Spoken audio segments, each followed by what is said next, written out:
ಎಲ್ಲರಿಗೂ ನಮಸ್ಕಾರ. Welcome back to Shwetha's blog in Kannada. ಎಲ್ಲರೂ ತುಂಬ ಚೆನ್ನಾಗಿದ್ದೀರಾ, ಆರೋಗ್ಯವಾಗಿದ್ದೀರಾ ಅಂತ ಭಾವಿಸ್ತೀನಿ. ಈ ವಿಡಿಯೋದಲ್ಲಿ ನಿಮಗೆ ಸಿಂಪಲ್ ಆಗಿ ಹಾಗೆ ಹಳೆ ಕಾಲದಲ್ಲಿ ಸಾಂಬಾರು ಯಾವ ರೀತಿಯಾಗಿ ಮಾಡ್ತಿದ್ರು ಅಂತ ತಿಳಿಸ್ಕೊಡ್ತೀನಿ. ಇವತ್ತು ನಾನು ತೊಗರಿಬೇಳೆ ಹಾಗೆ ಎಲೆಕೋಸಿನ ಹುಳಿ ಸಾರು ಯಾವ ರೀತಿಯಾಗಿ ಮಾಡೋದಂತ ತಿಳಿಸ್ಕೊಡ್ತಾ ಇದ್ದೀನಿ. ಮೊದಲು ಇಲ್ಲಿ ನಾನು ಮಡಿಕೆನ ಕಾಯೋದಕ್ಕೆ ಇಟ್ಕೊಂಡಿದ್ದೀನಿ. ಇದಕ್ಕೆ ನಾನು 1.5 ಚೊಂಬಾಗುವಷ್ಟು ನೀರನ್ನು ಹಾಕೋತಾ ಇದ್ದೀನಿ. ಆಲ್ಮೋಸ್ಟ್ ಒಂದು 3 ಹೊತ್ತು ತಿಂದರೆ ಒಂದು 5 ಜನ ಖಾಲಿ ಆಗೋ ರೀತಿಯಲ್ಲಿ ಮಾಡ್ತಾ ಇದ್ದೀನಿ. ಇವಾಗ ಮಡಿಕೆಗೆ ನೀರು, ರುಚಿಗೆ ತಕ್ಕಷ್ಟು ಉಪ್ಪನ್ನ ಹಾಕಿ ಕಾಯೋದಕ್ಕೆ ಇಟ್ಕೊಂಡಿದ್ದೀನಿ. ನಂತರ ಈ ಸಾಂಬಾರಿಗೆ ತುಂಬ ಇಂಪಾರ್ಟೆಂಟಾಗಿ ಬೇಕಾಗಿರುವಂಥ ಬೇಳೆ ತೊಗರಿಬೇಳೆನ ಒಂದು ಅರ್ಧ ಗಂಟೆ ನೆನೆಸಿಟ್ಕೊಂಡ್ರೆ ಸಾಕಾಗತ್ತೆ. ಇವಾಗ ನೆನೆಸಿಟ್ಕೊಂಡಿರುವಂಥ ತೊಗರಿಬೇಳೆನೂ ಕೂಡ ಹಾಕೋತಾ ಇದ್ದೀನಿ.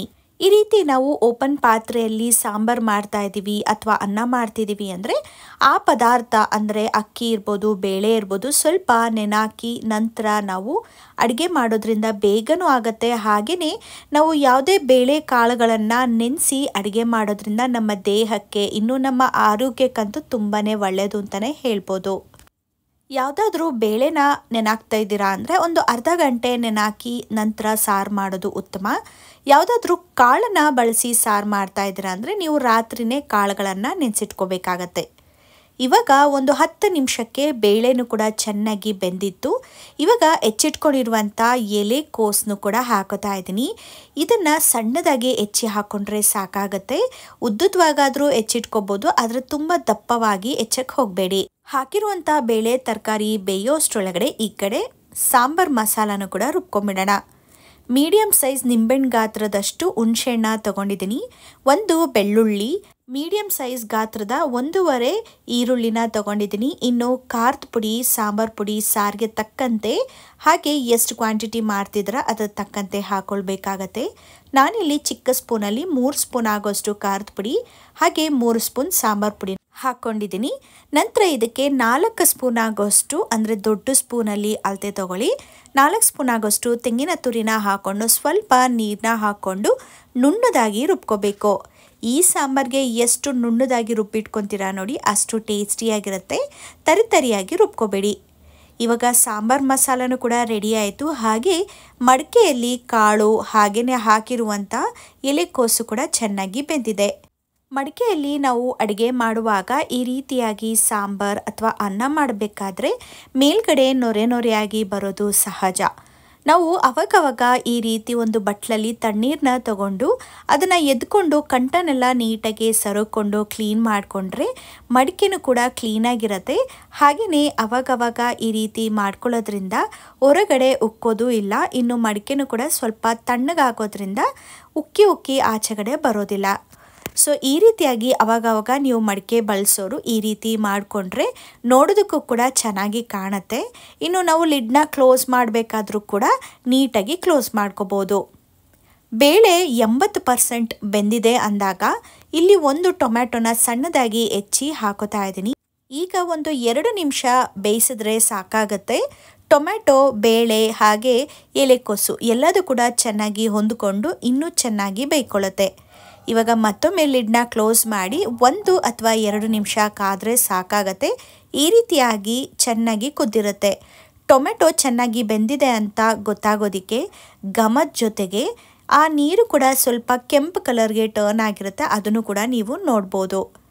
ಇವಾಗ ಚೆನ್ನಾಗಿ ಬೇಳೆ ಎಲ್ಲ ಬೆಂದಿದ ನಂತರ ರುಬ್ಬಿ ರೆಡಿ ಮಾಡಿ ಇಟ್ಕೊಂಡಿರುವಂಥ ಮಸಾಲಾನು ಕೂಡ ಹಾಕೋತಾ ಇದ್ದೀನಿ. ನಾವು ಯೂಶ್ವಲಾಗಿ ಏನು ಮಾಡ್ತೀವಿ, ಕುಕ್ಕರಲ್ಲಿ ಕೂಗಿಸ್ತೀವಿ ಅಥವಾ ಕುಕ್ಕರ್ಗೇನೆ ಎಲ್ಲದೂ ಕೂಡ ಹಾಕಿ ಕೂಗಿಸ್ತೀವಿ. ಈ ರೀತಿಯಾಗಿ ಕೂಡ ಒಂದ್ಸತಿ ಸಾಂಬಾರನ್ನ ಮಾಡಿ ನೋಡಿ, ತುಂಬ ರುಚಿಯಾಗಿ ಬರುತ್ತೆ. ಹಾಗೆಯೇ ನೀವೇನಾದರೂ ಒಗ್ಗರಣೆನ ಹಾಕ್ತಾ ಇಲ್ಲ ಅಂದರೆ ಟೊಮೆಟೊ ಹಾಕುವಂಥ ಟೈಮಲ್ಲೇ ಈರುಳ್ಳಿ, ಕರಿಬೇವಿನ ಸೊಪ್ಪು ಎಲ್ಲದನ್ನು ಕೂಡ ಹಾಕ್ಬೋದು. ನಾನಿಲ್ಲಿ ಇವತ್ತು ವಿಡಿಯೋ ಮಾಡ್ತಾ ಇರೋಂಥ ಕಾರಣಕ್ಕೆ ಒಗ್ಗರಣೆನೂ ಕೂಡ ಹಾಕ್ತಾ ಇದ್ದೀನಿ. ಈ ರೀತಿಯಾಗಿ ಮಡಿಕೆಯಲ್ಲಿ ಜೊತೆಗೆ ಓಪನ್ ಪಾಟಲ್ಲಿ ನಾವು ಸಾಂಬಾರ್ ಅನ್ನನ ಮಾಡೋದ್ರಿಂದ ಆರೋಗ್ಯಕ್ಕೆ ತುಂಬಾ ಒಳ್ಳೆಯದು. ಮೇನಾಗಿ ನಾವು ಅನ್ನನ ಈ ರೀತಿಯಾಗಿ ಓಪನ್ ಪಾಟಲ್ಲಿ ಚೆನ್ನಾಗಿ ಬೇಯಿಸಿ ಅದರಲ್ಲಿರುವಂಥ ಗಂಜಿನ ನಾವು ಸೋಸೋದ್ರಿಂದ ಅಥವಾ ಬಸಿಯೋದ್ರಿಂದ ಅದರಲ್ಲಿರುವಂಥ ಮೇನ್ ಶುಗರ್ ಕಂಟೆಂಟ್ ಹೋಗೋದ್ರಿಂದ ಆ ಅನ್ನನ ತಿನ್ನೋದ್ರಿಂದ ನಮ್ಮ ದೇಹಕ್ಕೆ ಶುಗರ್ ಬರೋದು ಇಲ್ಲ, ಇನ್ನು ಶುಗರ್ ಕಂಟ್ರೋಲ್ ಕೂಡ ಆಗ್ತಾ ಇರುತ್ತೆ. ಇವಾಗ ಕುಕ್ಕರಲ್ಲಿ ಈಸಿ ಅಂತ ಹೇಳಿ ಅನ್ನನ ಕೂಗಿಸ್ಬಿಡ್ತೀವಿ, ಆದರೆ ಈ ರೀತಿ ಅನ್ನನೂ ಕೂಡ ಮಾಡಿ ನೋಡಿ, ಖಂಡಿತವಾಗ್ಲೂ ಆರೋಗ್ಯ ನಿಮ್ಮ ಕೈಯಲ್ಲೇ ಇರುತ್ತೆ. ಇವಾಗ ಸಾಂಬಾರ್ಗೆ ಒಗ್ಗರಣೆನ ಹಾಕೋತಾ ಇದ್ದೀನಿ. ಒಂದು ಚಿಕ್ಕ ಪ್ಯಾನಿಗೆ 1.5 ಸ್ಪೂನ್ ಆಗೋಷ್ಟು ಎಣ್ಣೆ, ಒಂದು ಅರ್ಧ ಸ್ಪೂನ್ ಆಗೋಷ್ಟು ಸಾಸಿವೆ, ಜೀರಿಗೆ, ಒಂದು ಚಿಕ್ಕ ಈರುಳ್ಳಿ ಹಾಕ್ಕೊಂಡು ಚೆನ್ನಾಗಿ ಫ್ರೈ ಮಾಡ್ಕೋತಾ ಇದ್ದೀನಿ. ನಂತರ ಇಲ್ಲಿ ಒಂದು 2 ಕಡ್ಡಿ ಆಗೋಷ್ಟು ಕರ್ಬೇವಿನ ಸೊಪ್ಪನ್ನ ಹಾಕ್ಕೊಂಡು ಚೆನ್ನಾಗಿ ಫ್ರೈ ಮಾಡ್ಕೋಬೇಕು. ನೀಟಾಗಿ ಎಣ್ಣೆಯಲ್ಲಿ ಫ್ರೈ ಆಗಿದ ನಂತರ ನಾವು ಇದನ್ನು ಸಾಂಬಾರಿಗೆ ಹಾಕೋಬೇಕಾಗತ್ತೆ. ಒಗ್ಗರಣೆ ಸ್ವಲ್ಪ ಚೆನ್ನಾಗಿ ಫ್ರೈ ಆಗಬೇಕು, ಹಾಗೆ ಸಾಂಬಾರು ಕೂಡ ಮಸಾಲೆ ಹಾಕಿದ ನಂತರ ಹಸಿ ಸ್ಮೆಲ್ ಹೋಗಬೇಕು. ಇವೆರಡು ಆಗೋಷ್ಟರೊಳಗಡೆ ಇನ್ನೊಂದು ಕಡೆ ಮುದ್ದೆನೂ ಕೂಡ ಮಾಡೋಕ್ಕೆ ಇಟ್ಕೊಂಡಿದ್ದೆ. ಈಗ ಮುದ್ದೆನೂ ಕೂಡ ಕಟ್ಕೊಳ್ಳೋ ಅಂಥ ಟೈಮ್ ಬಂದಿದೆ. ಬಿಸಿ ಬಿಸಿಯಾದಂಥ ಸಾಂಬಾರಿಗೆ ಬಿಸಿ ಬಿಸಿಯಾದಂಥ ಮುದ್ದೆನ ಮಾಡಿಕೊಂಡು ತಿಂದರೆ ಆಹಾ ಎಂಥ ರುಚಿ ಗೊತ್ತಾ. ಮುದ್ದೆಗೆ ಸಖತ್ ಟೇಸ್ಟಿಯಾಗಿ ಹಾಗೆ ಹೊಂದ್ಕೊಳ್ಳೋದು ಅಂದರೆ ಬಸ್ಸಾರು, ಆದರೆ ಯಾವುದೇ ಸಾರಿಗಿರ್ಬೋದು, ಮುದ್ದೆ ಅಂತೂ ಅದ್ಭುತ ಅಂತ ಹೇಳ್ಬೋದು. ಪ್ರತಿದಿನ ಒಂದೊತ್ತು ಅಟ್ಲೀಸ್ಟ್ ಮುದ್ದೆನ ತಿನ್ನೋದ್ರಿಂದ ನಮ್ಮ ಆರೋಗ್ಯ ಸುಧಾರಿಸುತ್ತೆ. ಇನ್ನು ಯಾವುದೇ ಥರ ಕಾಯಿಲೆನೂ ಕೂಡ ಹತ್ರ ಬರೋದಿಲ್ಲ. ಇನ್ನು ನಮ್ಮ ದೇಹನ ತುಂಬ ಅಂದರೆ ತುಂಬ ಹೆಲ್ದಿ ಜೊತೆಗೆ ಸ್ಟ್ರಾಂಗ್ ಆಗಿ ಇಟ್ಕೊಳ್ಳೋಕ್ಕೂ ಕೂಡ ಹೆಲ್ಪ್ ಮಾಡುತ್ತೆ. ಇವಾಗ ಮುದ್ದೆನೂ ಕೂಡ ಕಟ್ಕೊಂಡಿದ್ದಾಯಿತು. ಹಾಗೆಯೇ ಮುದ್ದೆ ಕಟ್ಟೋ ಅಷ್ಟರೊಳಗಡೆ ಸಾಂಬಾರು ಕೂಡ ಚೆನ್ನಾಗಿ ಕುದ್ದಿತ್ತು. ಇನ್ನು ಒಗ್ಗರಣೆಗೆ ಹಾಕಿರುವಂಥ ಈರುಳ್ಳಿನೂ ಕೂಡ ಸ್ವಲ್ಪ ಚೆನ್ನಾಗಿ ಫ್ರೈ ಆಗಿತ್ತು.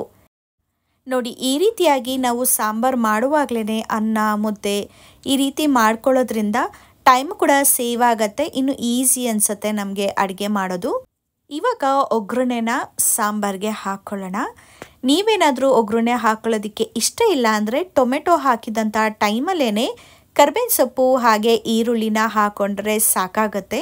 ನಾನು ಒಂದೊಂದು ಸತಿ ಮಾತ್ರ ಒಗ್ಗರಣೆನ ಹಾಕೋತೀನಿ, ಇಲ್ಲಾಂದರೆ ಡೈರೆಕ್ಟಾಗಿ ಈರುಳ್ಳಿ ಟೊಮ್ಯಾಟೊ ಎಲ್ಲವನ್ನು ಹಾಗೆ ಡೈರೆಕ್ಟಾಗಿ ಹಾಕಿ ಬೇಯಿಸ್ತೀನಿ. ಸೊ ಈ ರೀತಿ ಮಾಡೋದ್ರಿಂದನೂ ಕೂಡ ಒಳ್ಳೆ ರುಚಿ ಸಿಗುತ್ತೆ. ಒಗ್ಗರಣೆ ಹಾಕೋದ್ರಿಂದನೂ ಕೂಡ ಡಿಫ್ರೆಂಟ್ ರುಚಿನ ಸಿಗುತ್ತೆ.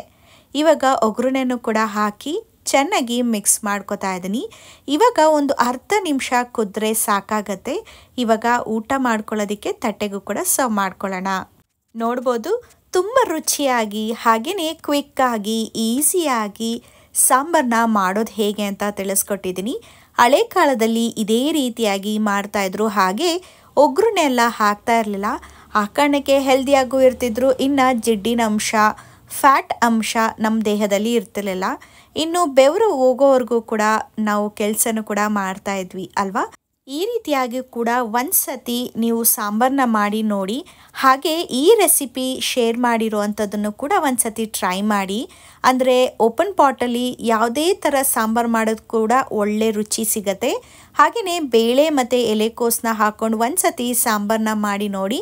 ಈ ಸಾಂಬಾರು ಕೂಡ ತುಂಬ ರುಚಿಯಾಗಿರುತ್ತೆ, ಅದ್ಭುತ ಅಂತಲೇ ಹೇಳ್ಬೋದು.